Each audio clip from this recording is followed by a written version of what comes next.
Welcome to Second Wind Women. I'm here today with Kristi Duvall. Kristi is a leadership coach, speaker, and author of an upcoming book called Teaching Myself to Jump.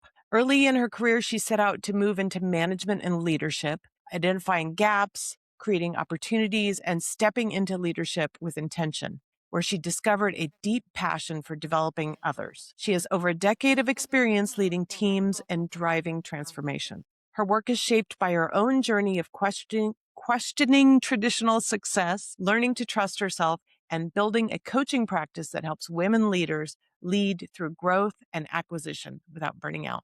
So welcome, Kristi. Thank you, Karen. I'm super excited to be here today. Yeah, I'm excited to have you. So let's talk a little bit about how you started out. Did you start out in corporate, or was that always your thing? Or Well, I guess if no, I did not start on corporate. I fell into sales sort of by mistake. I actually went to college for accounting, and okay, so I went to college for accounting, and then after 2 semesters, I realized this isn't for me, and I packed a couple of suitcases. I got on a plane and I moved to Idaho from Pittsburgh, Pennsylvania, and I that's worked in dramatic. yeah. I worked in hospitality and then I moved around the Northwest.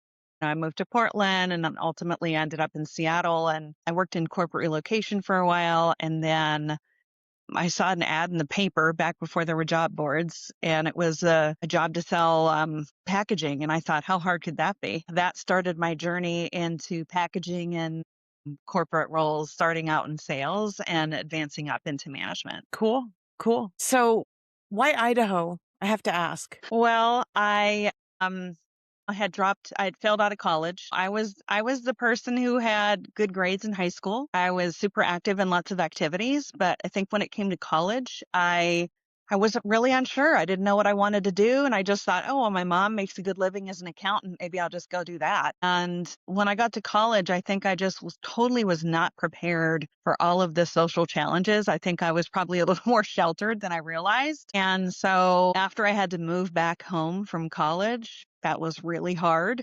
Yeah. And I think I was searching for something, and I worked at a ski shop and I was helping these ladies who lunch pick out their tennis outfits for summer and their ski outfits for the winter time, and they would talk about going out to the Rockies and skiing, and they were just describing this like life and, sipping hot cocoa by the fire. And I thought, wow, that sounds really fun. And so I ended up finding this book called Summer Jobs. And this is back in the 90s. And I applied for 2 jobs. One was in California, one was in Idaho. And when Idaho called me and said, yeah, room and board is included with your employment, I was like, I'm going. And yes, everybody in my family said, why would you go to Idaho? There's nothing but potatoes. Idaho is full of just natural beauty, the Sawtooth Mountains, the Northern Rockies. I mean, I got exposure to hiking and being outdoors, and I totally was not into that when I grew up in Pittsburgh. And so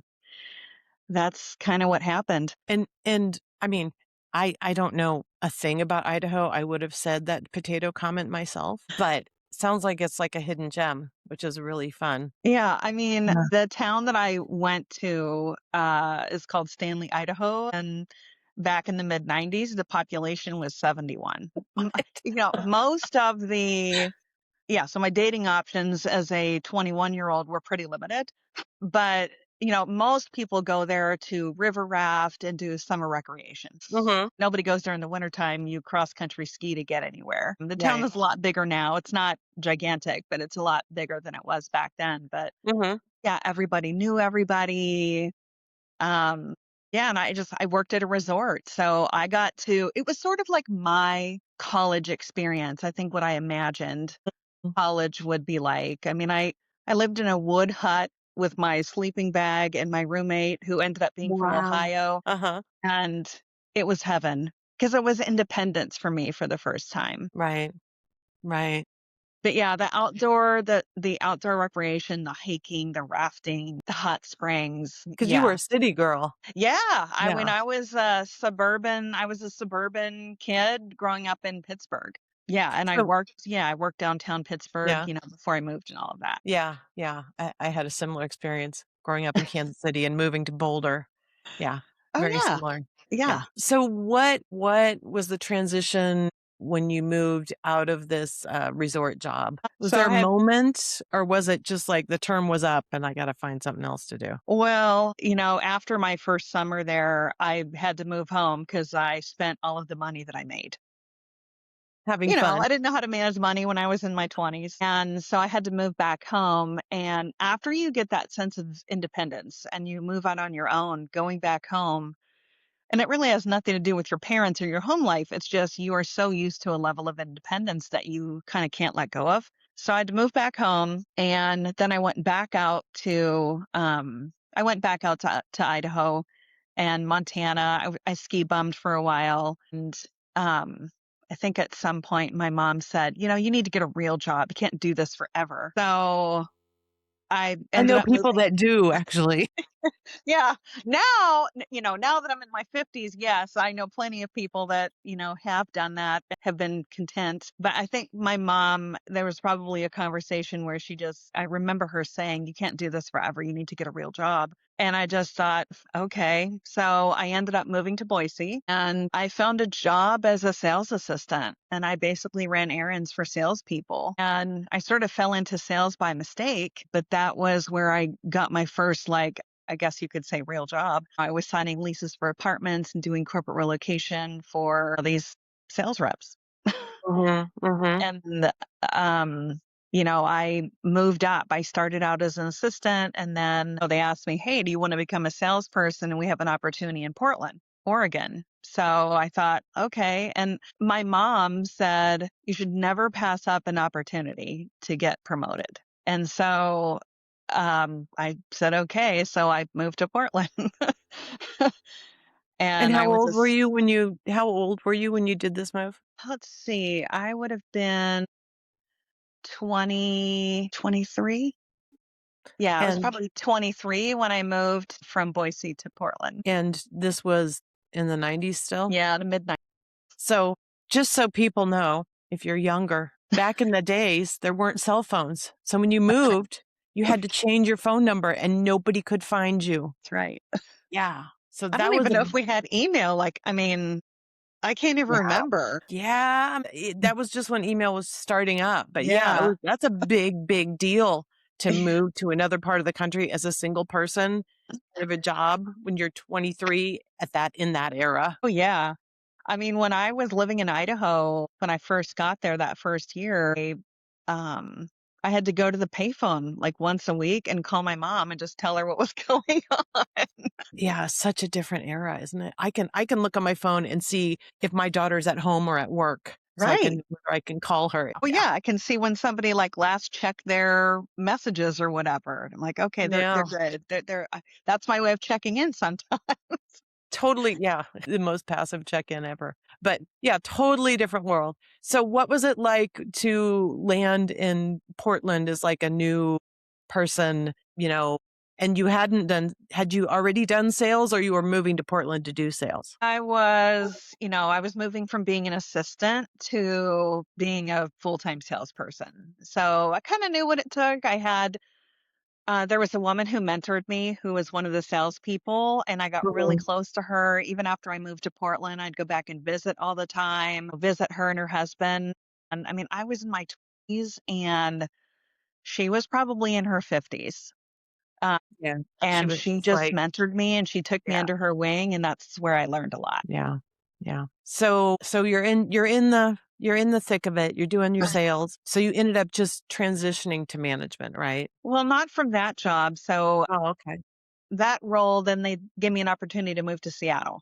And Okay. Seattle is always where I wanted to move. Like once I set out to leave Pittsburgh, there was that 90s, that early 90s movies. There was Say Anything, there was Singles, and sort of glorified Seattle and the grunge music scene. Mhm. So I got the choice to move to Seattle. So I took that. And then I worked at the company for a couple of years. And, the owners were older, didn't look like the kids weren't working in the business. And I just thought, I don't know how long this company is going to be around.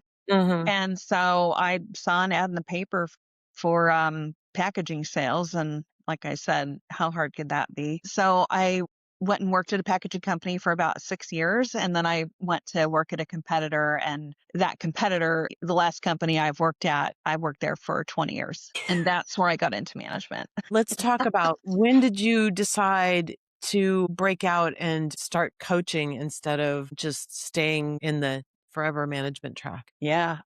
Um, I became a sales manager. And then after 3 years of doing that, and I hired a coach. So when I wanted to move into management, I hired a leadership coach or an executive coach. And I've had multiple coaches over the years, but I had a coach guide me because I didn't trust myself, right? I was waiting for somebody else to tell me, oh, you're ready. I still believed for some reason that, getting tapped on the shoulder for a promotion is the way it worked. And that coach taught me, no, you can't wait for somebody else, but you do need to recognize where your blind spots are. And there was a coach at one point after I'd been a sales manager, I changed coaches and I went to a woman who she was a referral and she taught me how to be a leader. So I learned how to become a manager, but management and leadership are not the same. And I'm still surprised today how many people think those terms are interchangeable. But I hired an executive coach. I worked with her probably for 7 years. And the biggest thing I got from working with her is I needed to trust myself. I didn't need anybody else to tell me I was ready or I was good enough. I struggled with imposter syndrome, even after I Mhm. had the big title, even after I became the Yeah. vice president of sales. I still kept thinking they're going to find out I'm a fraud, but the coach helped me work through that. And then I think, I was accustomed to getting promoted every 3-ish years. And so after the 3-year mark, I was asking my boss, what's next for me? What's next? And, we had talked about what the future might look like. And, not when, but that I could take on more responsibility. There was a couple of years into my VP of sales role. And he said, hey, I think that, there's definitely an opportunity for you to move up at some point. Let's start talking about what that looks like, what sort of skills you need to gain. And I waited 3 years after that conversation. I kept asking for more responsibility, but after a long enough waiting, I decided I can't wait for somebody else to Yeah. tell me. I think it's time for me to think about my long-term plan, which was to become a leadership coach and start my own practice. And it was Mhm. more of a 10-year plan. And my coach that I still worked with, she said, don't make it a 10-year plan, make it a 5-year plan. And it's one of the best pieces of advice I've ever received because I'm just past the 2-year mark. And to her point, she said a lot of people they'll wait 9 years to start their 10-year plan. And she said, and now being 2 years in to starting my own business, I totally understand what she means because it takes a lot of early mornings, late nights. I've struggled to prioritize myself Mhm. while I'm building the business. And yeah, best advice. Yeah. Yeah. You made it like a really good point there. And how common do you think it is? Do you think it's more common for women? This is a rhetorical question, by the way. Do you think it's more common for women than men to feel like they need permission to, you know, make, make a big decision like that, or to step into, a new career or a new role? And what would you say about that? Because obviously I think I know the answer. Yes. Yes. We're waiting more often than not. We think we need another certification, another class. If I had Um, this, certificate, then somebody else will tell me that I'm ready. yeah.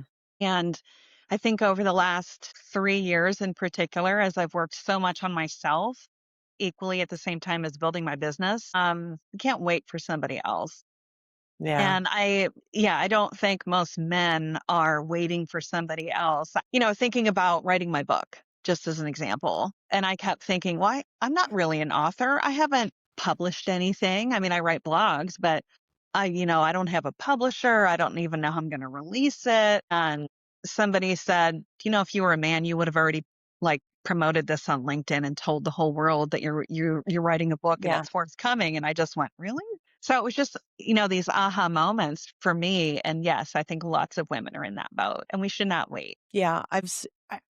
I saw a talk by somebody who was talking about she was talking with women, I don't know, business people about, the art of negotiation, and she talked about how, again, like, where men assume competency and women assume that they have to prove themselves. It was really fascinating, and it just brings me back to this, like, it's such a great saying. If you're a middle-aged white man, do not be offended, but the comment is, "Do everything with the audacity of a middle-aged white man," right? Who That's assumes that's a that they great belong there. line.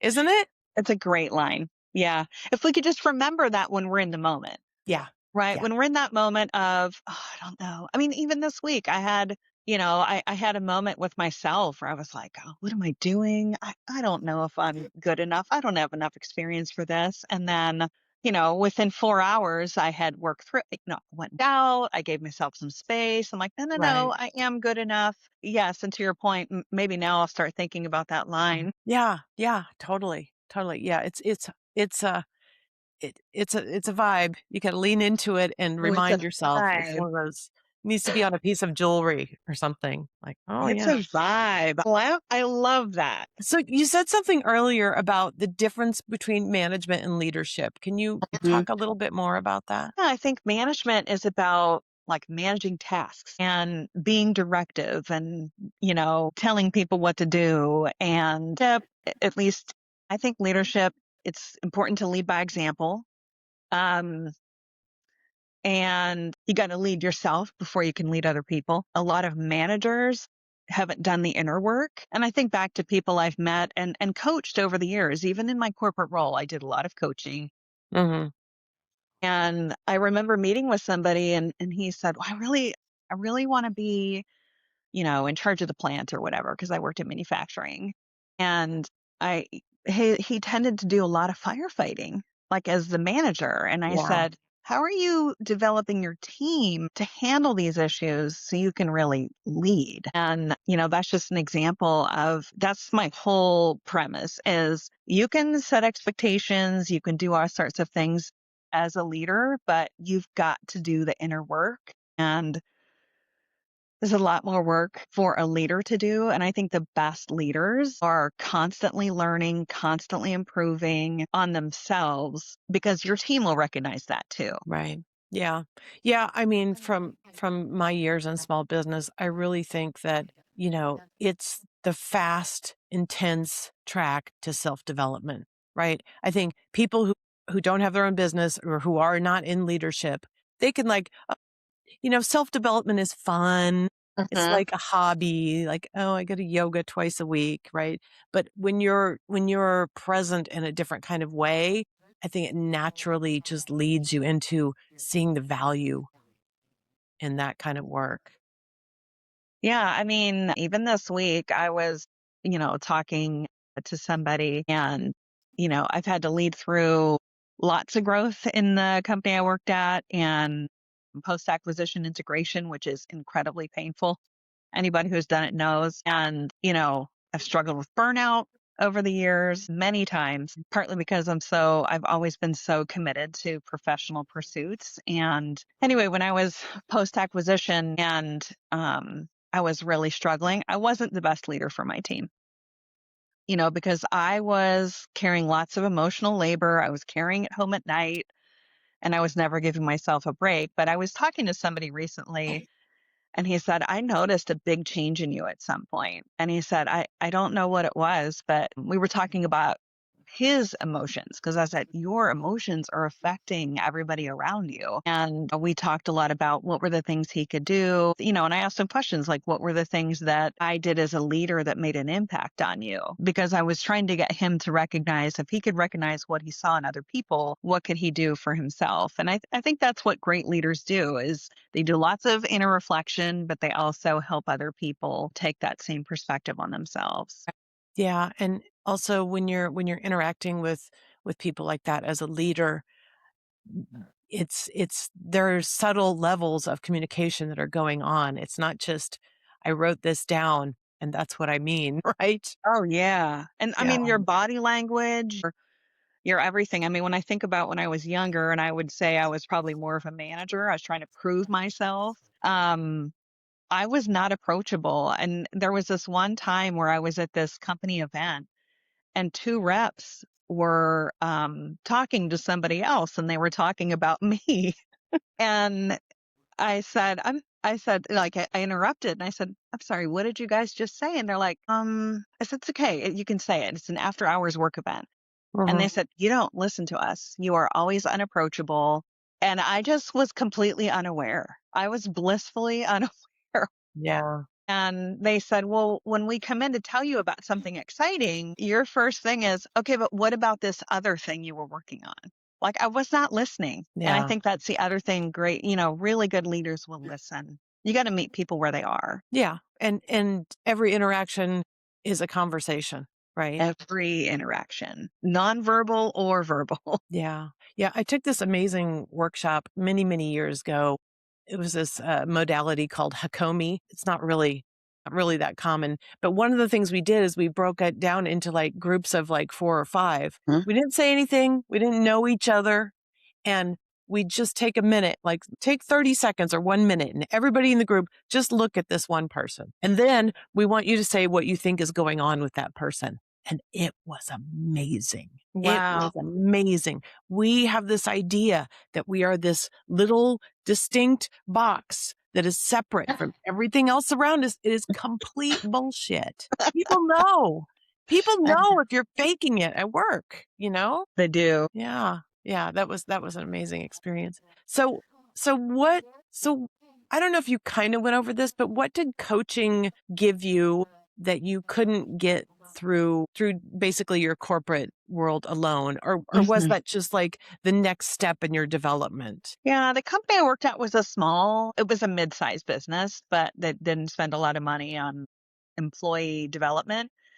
And I was always looking for when I started, I was always looking for my next certificate to prove I was ready for something. But then once I started working with a coach and when I started working with my last coach, she's the one I worked with the longest. When I started working with her, I thought she was going to give me the answers, right? I thought I was going to Mhm. go to her and say, "Okay, I want to move up into, executive leadership role. What do I need to do?" I'm paying you And for the answers. Okay. right, I'm paying Yeah. you for the Mhm. It was so I mean, I think back when I started working with her, it was so uncomfortable because she would always turn the question back on me. And I always felt so unprepared for those meetings with her. But the biggest thing I took away from working with a coach is I learned to trust myself. That's the number one thing. And that doesn't mean I don't have or didn't have imposter syndrome along the way, but I learned I guess, she gave me tools to be able to manage the emotions that came with when I questioned myself. Mhm. But the self-trust was number 1. Yeah, yeah. What's going through my head is what is it? Simple things are easy. Easy things are simple, but simple things are not easy, right? So, Very true. yeah, when you talk about learning to trust yourself, it seems like you should be able to read a book or do a 5-minute exercise and have that down, right? Yeah, I mean, I wish it was as easy as, I wish it was as easy as reading a book and having the answers, but, I think we consume so much information, whether you read books, listen to podcasts, scroll social, it's then how do you apply that to yourself? What do you Right. do with that information? Because we can consume all of it and I mean, I see people that say, "Oh, I read 2 or 3 books a month." I'm like, "How do you even apply all of that?" And I think it comes down to how are you applying what you learn, whether it's to develop yourself or the people around you. Right. Yeah. And sometimes I mean, talking about the 90s and how simple things were back then too, and how, that could be frustrating. But at the same time, I think the proliferation of information and data and news and videos and stuff that we have, I think that really undermines our self-confidence because we see so many competing opinions. I mean, don't get me wrong, I'm all for critical thought. But at the Mhm. same time, just considering so many things, I think can really destabilize a person. Yeah. I mean, we are in this era of, it's tough to connect with people. I mean, one of my personal goals for this year is to have more, whether it's in person or Zoom chats or whatever, is to have at least 2 conversations with people a week that I either haven't spoken to in over a year, or maybe they're a LinkedIn connection and I don't even know who they are, but I've been doing some cold outreach and it's been so fun. Like I'm 3 weeks, 3 weeks into it, and so far, everybody has responded. I've, posted some stuff on LinkedIn about it, and I had a couple people comment, this week saying, "Yeah, I'd love to get on the list." So I've booked some chats, and it's really fun just to get on a call with people or go meet them in person or whatever, and just have a conversation. What's new with you? What's going on? What are you doing these days? And with no intention to get anything out of it. Like I'm Right. really focused on that human connection piece this year. Yeah. Yeah, me too. Me too. That's the thing, just for the listeners, because I we were talking earlier about how fascinating I'm finding it to talk with so many people and understand their backstory and really getting to know people a little bit more, because nowadays it's like elevator pitch business card, Yeah. and that sucks. Yeah. No, I mean, I will say, like, when I used to go to networking events, I was thinking, what am I going to get out of this? And I recently had lunch with somebody who I've known for probably close to a decade. Mhm. And he is what a lot of people would call like a master networker, but he never asks, what can you do for me? He is Right. always asking, like, he just wants to get to know people. Like he's just asking, like, what's going on with you? Family, kids, pastimes, and career. It's not Right. just, oh, can you send me a client? Right. And Yeah. so, like, I think as I'm having more of these conversations, I'm thinking about myself, like, what can I do to be a better person? So, like listening to you talk about these conversations that you're having with these women on the podcast, I'm sure you're also thinking about like, I had no idea. You're learning a little bit about yourself and the importance of connection and all of that matters. Yeah, and really, like, without I mean, back to what you were saying about self-development and leadership, communication is like the basis of all of it. It's actually kind of even the basis of our happiness, right? You could be satisfied in a vacuum. I don't know if you can be happy in a vacuum. Well, I mean, it's ironic to say this, but like even I'm an introvert. So like I need time by myself. I'm fortunate I'm also married to an introvert. So we're both the same, but like we need our alone time and we need to be independent. It's sort of, it is what gives us energy, but then also it gives us the energy so that when we're with other people, communicating and connecting, we can be fully present and we're ready and we're open for that. Right. Just because 'cause you're an introvert doesn't mean you're a hermit. That's right. Yeah, yeah, yeah. No, yeah, that's amazing. So, how are you working with people now when you're working with clients? Well, like, do you mean like, or most of my clients like I mean, online whatever you want it to or? mean, Oh, Christy. um, I work with people online. I work with them in person. My primary clients are people that are, I mean, I primarily coach women. We tend to carry a lot more emotional labor. We carry a lot of stuff with Yeah, us. We carry stuff that maybe we shouldn't or yeah, don't have to. yeah, I hate to say should. We should all over ourselves all the time. yeah, But, uh, going through growth at a company, whether you're in a mid-level management role, you want to move up, or you're in an executive leadership role and you're struggling with burnout and your team is overwhelmed, you're overwhelmed. Those are the people I can coach through because I've lived through significant growth. I helped to scale a company from small to mid-size and then it was sold. And so I've done pre and post acquisition integration. And if you haven't lived through an acquisition, I mean, I know that acquisitions can go well, but you're blending cultures, you are retooling processes, you're yeah, trying to figure out where you fit and where your team fits. And it's so much uncertainty and it takes a toll on people. So I help people using my signature coaching framework that I spent a couple of years building. And That's what we do. It's just a very systematic process. It takes time. It's not like Um, very simple, like you said. It's not like reading a book and going through it. right, It's all the inner self development. right. How do people find the right coach for them, I in your think opinion?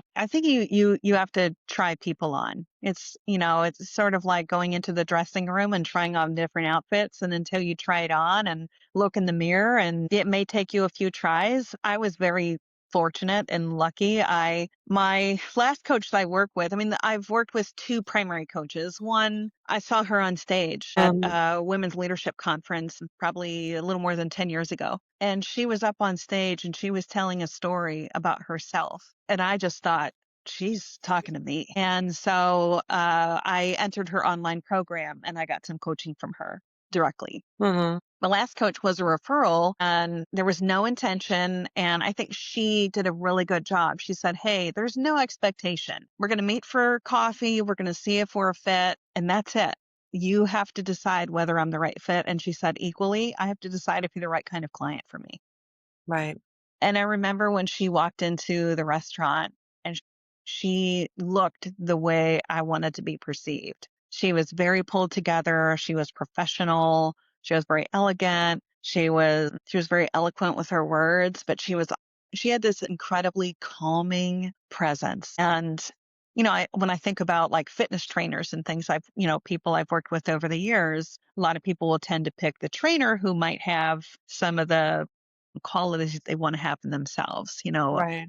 a Pilates person versus a bodybuilder, say, for example. It takes some trial and error. You might get lucky, but I think any coach should be giving a discovery call to have a conversation, to walk through what they do, what their fit is. And, I have a network of coaches that I can refer people to, because if I'm not the right fit, I don't want to take somebody's money if I can't Yeah. really help them.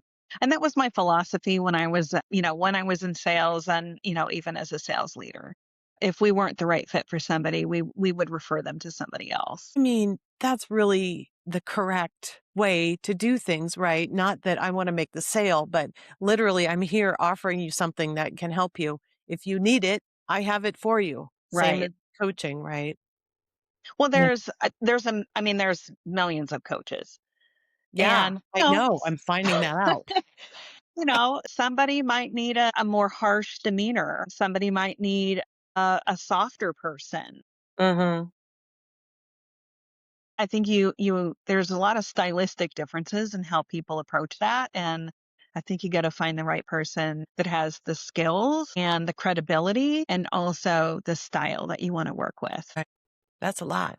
That's a lot to look at. So what would you say to somebody who was basically like they're in leadership, they're either feeling burnt out or just feeling like they're spinning their wheels and not getting the development or the effectiveness that they want? What would you say to that person? Like would be a good I what would you say to them? I would say don't be afraid to ask for help, because it doesn't mean weakness. I think when particularly you're a woman in a corporate role, you're trying to be strong for everybody, including yourself. And you can't be. You need an outlet. And if the higher you rise in the organization, the fewer confidants that you have to rely on within that Yeah. ecosystem. Yeah. And a coach can give you that unbiased opinion. I mean, they're still going to ask you questions because it is about you finding the answers for yourself, and your team, because you know how that system works within the company and what boundaries you can push. Mhm. But yeah, I think, it doesn't hurt to go have a discovery call. It's just information. I think a lot of Well, executives are thinking, like I said, it's weakness to need help, but it's actually not. It would actually help. It can actually help you and the business push forward. And, it can help you. Yeah. that's like it's like the flip side of the having the audacity of a middle-aged white man. Yeah. But yeah, Yeah, don't be afraid. I mean, you have nothing to lose. And, I would say over the last couple of years, for me in particular, when I'm talking to people and they say, "Well, I don't think I'm ready for this." And I'm like, "Well, you have nothing to lose by getting information. Go right. meet with somebody, get information. That's data that you can then make your next decision on." But if you don't even take the time to get this information to even see, like, how does that, is it helpful? Not sure. Even if you say, like, after meeting with somebody, like, hey, maybe I do want to work with a coach, it could be timing. There's lots of things. Mhm, mhm.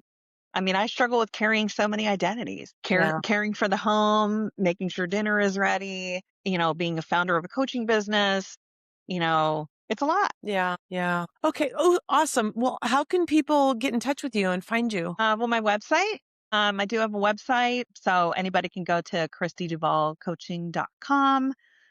You can find me on Instagram at Kristi Duvall Coaching. I'm on LinkedIn, and that's the best way to find me. Do you write a lot on LinkedIn? You mentioned that you had written some stuff. I used to write a newsletter on LinkedIn, but I've shifted away from that because I wanted to have a more deeper connection with those that subscribe to my newsletter. So I do have a weekly newsletter that goes out. It's not super long. It's very simple, just thoughts, it's just a thought for the week that might inspire somebody. And then I write a blog on my website. Nice, nice. Can Mhm. how can people sign up for that on your website? Yeah, you can sign up for that. I have a couple of guides. So if you are a leader that's leading through change and you're trying to find your spark within. I've got the Spark Within guide that's really about, you know, the work you have to do to be the best leader. And then now at the same time, if you're leading an organization or a department through a big change, I also have a Light in the Storm guide because it's sort of the external work of what you need to do to be a great leader. And so those are both available on my website. And do you have anything that's particularly for people who are in acquisitions? Because you did speak rather a lot about being in the middle of a company that was being acquired. I think either of those two guys will help somebody, whether it's the external part as far as like leading for your team or Mhm. it's the inner work. 'Cause I think the best place to start for that is where am I in this acquisition? How am I showing up for my team? Because, like you said earlier, about every interaction with somebody is a communication, whether it's verbal or nonverbal. My body language at my desk while I'm sitting there and somebody walks by is a form of communication. Yeah, if So, you're sitting there and you're like, "Ugh, yeah, nobody wants to come talk to you. no." Yeah, So, I would say the Spark Within guide is probably the best place to start. fantastic. Well, it was so awesome to talk with you today, Christy. Yeah, thank you so much, Karen. This was great. Yeah, awesome. So look up Christy's website, go check out her Spark Within and Leading Light, whatever it was called, The light in the storm. You have to be the light in the storm for your team when it's hard. The Light in the Storm. Awesome. Okay, thank you so much. Thank you. Hey, I hope you enjoyed the interview.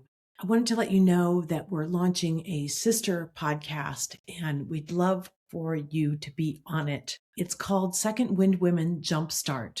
And it's a quick 15-minute deep dive for entrepreneurs who are just getting started or thinking about getting started and don't really know what they don't know and want to know where to go next. So be on the lookout for that.